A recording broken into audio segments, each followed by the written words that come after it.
नमस्ते। आज हम बात करेंगे विभिन्न अवस्थाओं में शारीरिक विकास की। अपनी कल की बात को हम आगे बढ़ाते हैं। आज जो मुख्य रूप से हम जिन विकास की बात करेंगे उसमें पहले हम लंबाई के बारे में बात करेंगे कि बच्चों की लंबाई भिन्न भिन्न अवस्थाओं में किस तरह से बढ़ती है। तत्पश्चात हम बात करेंगे उनके वज़न के बारे में। सबसे पहले हम बात करते हैं लंबाई की। लंबाई नवजात शिशु में पहले किस तरह से बढ़ती है हम वो देखते हैं। जैसा कि हमने कल भी बात की थी, जन्म के समय एक नवजात शिशु की औसत लंबाई 19 से 20 इंच होती है, लेकिन वंशानुक्रम और वातावरणीय कारणों से ये लंबाई भिन्न भिन्न हो सकती है। वो शिशु जिसका जन्म समय से पूर्व यानी कि जो बिफोर टाइम पैदा हो जाते हैं, वो बच्चे की लंबाई 16 से 17 इंच भी हो सकती है।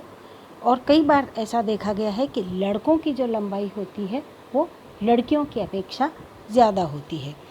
जन्म के समय में नवजात शिशु की लंबाई मुख्यतः वंशानुक्रम, जातीय विभिन्नताओं और वातावरणीय कारकों के कारण से प्रभावित होती है। लंबे माता पिता के शिशु जन्म से ही ज़्यादा लंबे होते हैं और इसके अलावा और भी बहुत सारे कारण हैं जो शिशु की लंबाई पर प्रभाव डालते हैं, जिनमें से हम कुछ मुख्य बातों का जिक्र हम यहाँ करेंगे। सबसे पहला है इसमें और जो सबसे इम्पॉर्टेंट है वो है माता का आहार, मदर्स न्यूट्रिशन। गर्भकालीन अवस्था में माता का आहार गुणात्मक एवं मात्रात्मक दोनों ही दृष्टि से उत्तम होना चाहिए, तभी गर्भस्थ शिशु का विकास अच्छा होता है और उसकी लंबाई और वज़न भी औसतन अधिक होता है। लेकिन अगर माता के आहार में जो आवश्यक पोषक तत्व हैं अगर उनकी कमी है तो निश्चित रूप से पैदा होने वाले बच्चे का विकास भी प्रभावित होगा, उसकी लंबाई और उसका वज़न भी कम हो सकते हैं। दूसरा है शिशु की गर्भकालीन क्रियाशीलता यानी कि फीटल एक्टिविटीज़, यानी कि शिशु जब माँ के गर्भ में है तब उसकी गतिविधियाँ कैसी हैं। जो शिशु गर्भ में अधिक क्रियाशील होते हैं वो जन्म के समय में दुबले पतले और कम वज़न वाले होते हैं, क्योंकि अधिक क्रियाशीलता के कारण उनकी एनर्जी जो है वो खत्म हो जाती है, उसका अपव्यय होता है। सोनटाग के अनुसार यदि भ्रूण ज़्यादा क्रियाशील होता है तो उसकी लंबाई एवं वज़न में कमी होने की प्रबल संभावना रहती है। और तीसरा जो मुख्य कारण है वो है किसी भी इंसान की आर्थिक स्थिति यानी कि इकोनॉमिक कंडीशन। नवजात शिशु की लंबाई और भार उनके माता पिता की आर्थिक स्थिति पर भी मुख्य रूप से निर्भर करते हैं। अगर माता पिता आर्थिक रूप से सुदृढ़ एवं मजबूत हैं तो माता को जो आहार मिलता है उसमें सभी आवश्यक पौष्टिक तत्वों का समावेश रहता है और माता के स्वास्थ्य पर पूरा ध्यान दे पाते हैं वो लोग। ऐसी स्थिति में शिशु का गर्भकालीन विकास जो है वो बहुत ही बेहतर ढंग से होता है और शिशु वांछित वजन एवं लंबाई को प्राप्त करता है।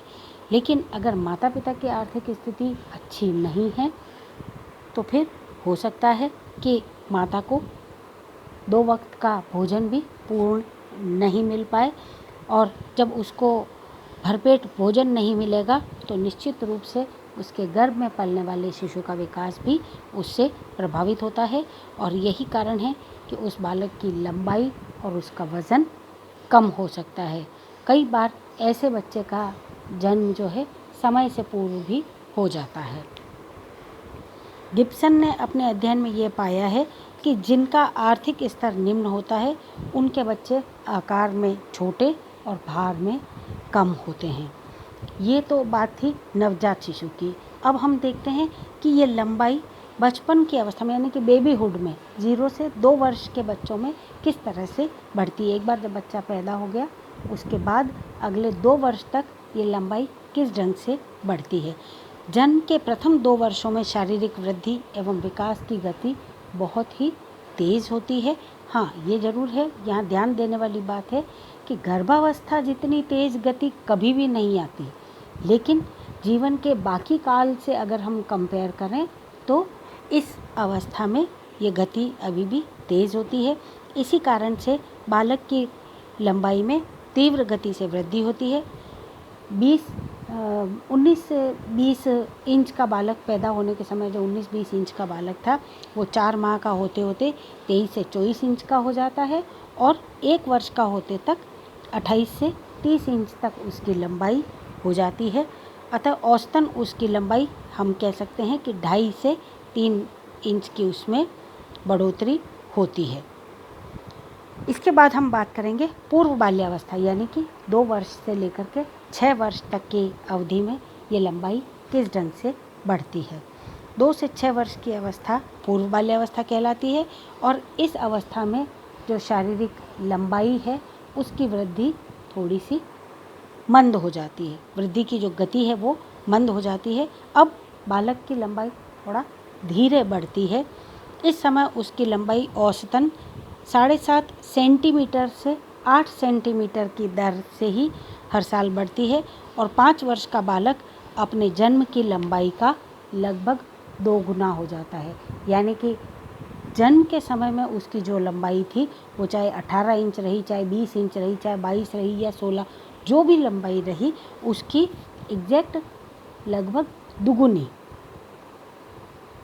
जो लंबाई है वो बच्चा जब 5 साल का होता है तब तक हो पाती है। इस समय उसकी लंबाई लगभग 35 से 40 इंच, जो जन्म की लंबाई थी उससे कंपैरिजन में 35 से 40 इंच तक वो लंबाई हो जाती है। 2 से 3 वर्ष के बालक बालिकाओं की लंबाई में अगर हम उनके जेंडर के आधार पर या लिंग के आधार पर अगर उनकी भिन्नता देखें तो कोई इसमें खास अंतर नहीं दिखाई देता है। लड़का और लड़की दोनों में ही लगभग समान रूप से ही लंबाई बढ़ती है। 2 से 6 वर्ष की अवस्था तक तीव्र बुद्धि के बालकों की लंबाई सामान्य बुद्धि के बालकों की अपेक्षाकृत अधिक होती है, ऐसा कुछ अध्ययन में पाया गया है। अतः कहा जाता है कि जो बालक लंबे होते हैं उनका मानसिक विकास भी ज़्यादा अच्छा होता है और यही कारण है कि उनके विद्यालय में भी शिक्षण संबंधी जो उपलब्धियाँ हैं वो बहुत अच्छी होती हैं। फिर हम बात करते हैं उत्तर बाल्यावस्था की, यानी कि 6 वर्ष से लेकर के 12 वर्ष की अवधि तक। इसे हम लेट चाइल्डहुड के नाम से भी जानते हैं। इस अवस्था में बालकों की लंबाई पुनः धीमी गति से ही बढ़ती है, बहुत ज़्यादा तीव्रता इसमें नहीं आती। इस अवस्था में बालक की लंबाई में प्रतिवर्ष 2 से 3 इंच की वृद्धि होती है। इस आयु में लड़कियों की बढ़वार लड़कों की तुलना में, यहाँ ध्यान देने वाली बात है कि अब सेक्स के आधार पर उनमें परिवर्तन देखने को मिलता है। यानी कि लड़कियों की लंबाई में इस उम्र में जो उत्तर बाल्यावस्था है, इस उम्र में लड़कियां लड़कों के कंपैरिजन में ज़्यादा लंबाई को प्राप्त करती हैं।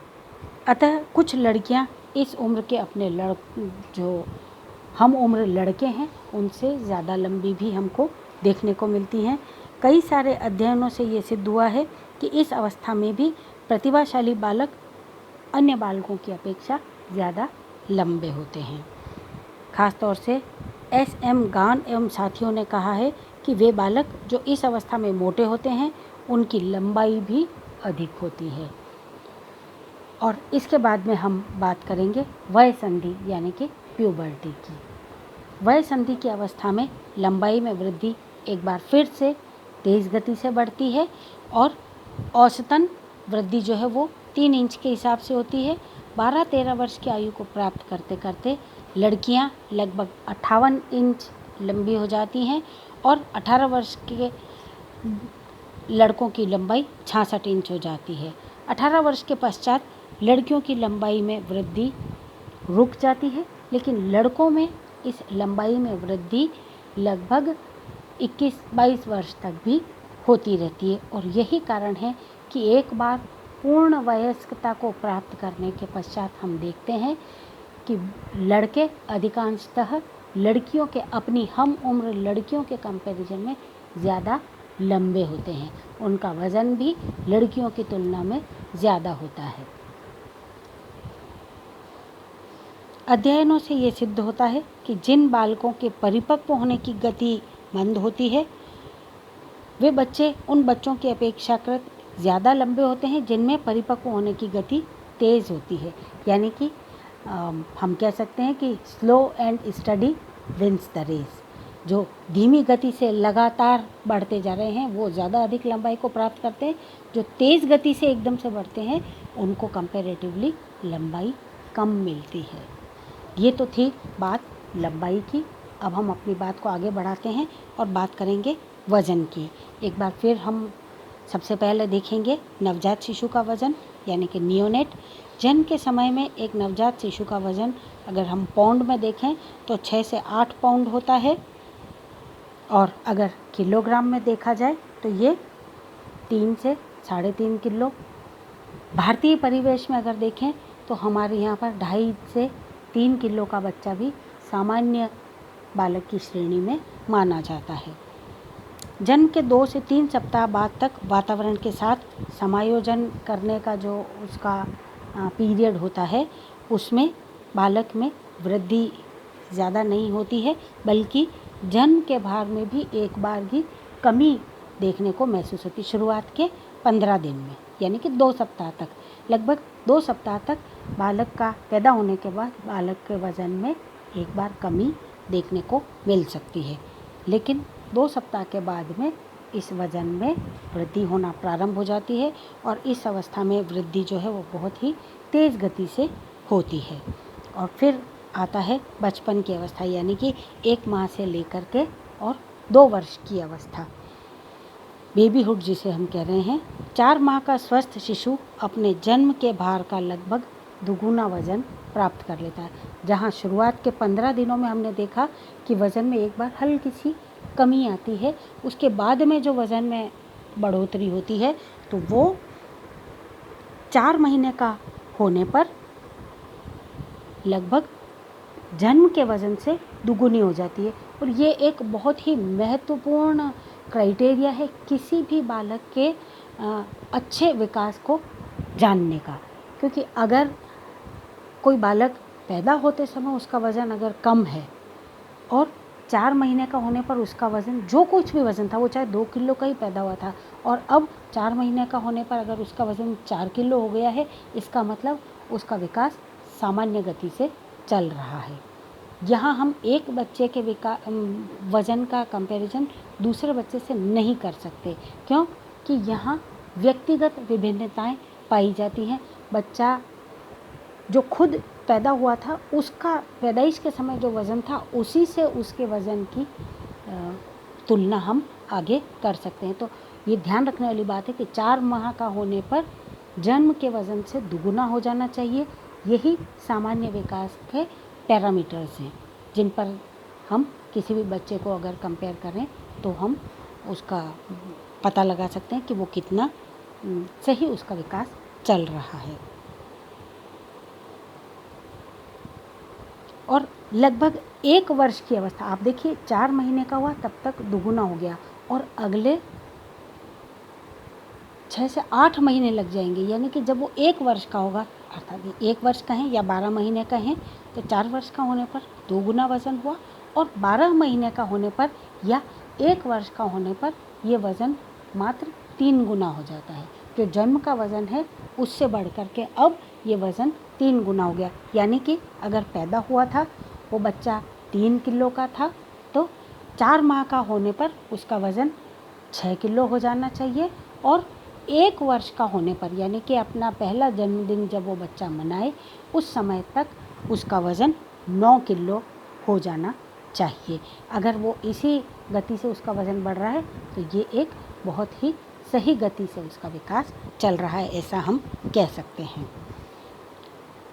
इसके बाद में वज़न की जो वृद्धि है उसकी गति और भी धीमी हो जाती है, और पूर्व बाल्यावस्था की अगर हम बात करें अर्ली चाइल्डहुड में, तो भार में वृद्धि मंद गति से होती है और धीरे धीरे होती है, क्योंकि इस समय बालक का अधिकांश ऊर्जा का व्यय जो है वो खेलने कूदने, दौड़ने, भागने इत्यादि में होता है, क्योंकि नई नई गतिविधियाँ सीखा है, 2 वर्ष का होने पर बच्चा उस समय चलना भी सीखा है, बोलना भी सीखा है, सारे काम उसने नए नए उस समय करना सीखे होते हैं और उसका उनके प्रति विशेष रुझान होता है, इसीलिए वो बच्चे इस उम्र में ज़्यादा एक्टिव होते हैं।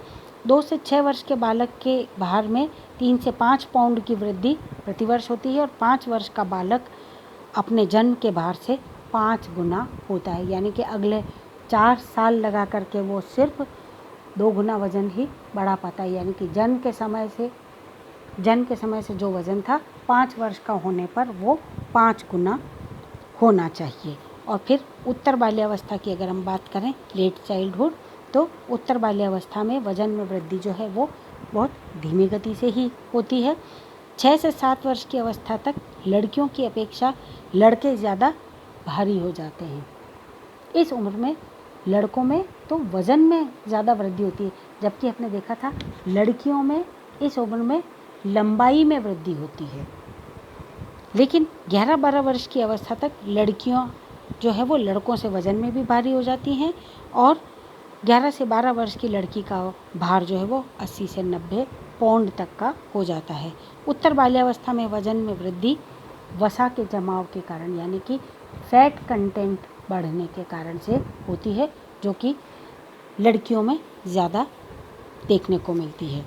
उत्तर बाल्यावस्था में वज़न में वृद्धि जो है वो वसा के जमाव के कारण से नहीं होती, बल्कि अस्थियों एवं मांसपेशियों के विकास के कारण से होती है। बालक की शरीर रचना भी इसके लिए उत्तरदायी होती है। मुख्य रूप से इसमें 3 प्रकार के शरीर माने गए हैं: एक्टोमॉर्फिक, मीजोमॉर्फिक और एंडोमॉर्फिक। एक्टोमॉर्फिक शरीर रचना वाले व्यक्ति जो है वो जो एकदम दुबले पतले होते हैं, उनमें शरीर में हड्डियां दिखाई देती हैं, मांसपेशियां भी लंबी, पतली और शक्तिहीन होती है, भार में कम होते हैं और ऐसे शरीर की रचना वाले व्यक्तियों का व्यवहार आत्मसमर्पणकारी माना गया है। दूसरे जो मीजोमॉर्फिक होते हैं, ये संरचना वाले लोग लंबे, गठीले एवं ताकतवर होते हैं। इनकी मांसपेशियां लंबी और शक्तिशाली होती है और वज़न न तो बहुत ज़्यादा होता है न बहुत कम। इनका व्यक्तित्व प्रभुत्वशाली माना गया है। और तीसरी तरह के लोग होते हैं एंडोमॉर्फिक रचना वाले। ये ज़्यादा गोल मटोल थुलथुले होते हैं। इनके शरीर में मांसपेशियों की तुलना में वसा की मात्रा ज़्यादा होती है, इसलिए ये मोटे दिखते हैं, शक्तिहीन होते हैं और इनका जो स्वभाव है वो सरल होता है। और फिर वय संधि की हम बात करें तो वय संधि की अवस्था में वज़न में वृद्धि एकदम तेज़ी से होती है। शारीरिक वज़न का मुख्य कारण अंशतः शरीर में वसा के जमाव के कारण और यौन हार्मोन के स्त्रवण के कारण से होता है। वसा का जमाव मुख्य रूप से जांघ, पेट, गर्दन एवं गाल इत्यादि के आसपास दिखाई देता है। परिणाम स्वरूप बालक गोल मटोल नज़र आने लगते हैं। अगर ऐसे में वज़न ज़्यादा हो जाए तो उसका भी नुकसान बच्चों को देखना पड़ता है। वय संधि की अवस्था के लिए ई.बी. हरलॉक ने कुछ इस तरह से कहा है कि वय संधि अवस्था में अस्थियों की लंबाई में भी वृद्धि होती है। उनमें ऑसिफिकेशन की प्रक्रिया शुरू होने के कारण से कठोरता आ जाती है, साथ ही मांसपेशियों में भी वृद्धि होती है। अतः वसा के अतिरिक्त मांसपेशियों एवं हड्डियों में वृद्धि के कारण ओवरऑल वज़न में वृद्धि होती है। लेकिन परिपक्वता बालक के वज़न के भार का 46% भाग हड्डियों एवं मांसपेशियों के कारण होता है। आपको जो नोट्स दिए गए हैं बच्चों, उसमें इसकी तालिका पूरी अच्छे से दी गई है कि किस आयु में बच्चों का औसतन वज़न किस तरह से होता है। आप एक बार उसको भी पुनः देख सकते हैं। आज हम अपनी बात को अब यहीं विराम देंगे। अगले क्लास में हम बात करेंगे, अगले एपिसोड में जब हम मिलेंगे तब हम बात करेंगे बॉडी प्रपोर्शन यानी कि शारीरिक अनुपात की। तब तक के लिए अपना ध्यान रखिएगा, सुरक्षित रहिए, घर में रहिए और रेगुलर स्टडीज़ कीजिए। फिर मिलेंगे। नमस्ते।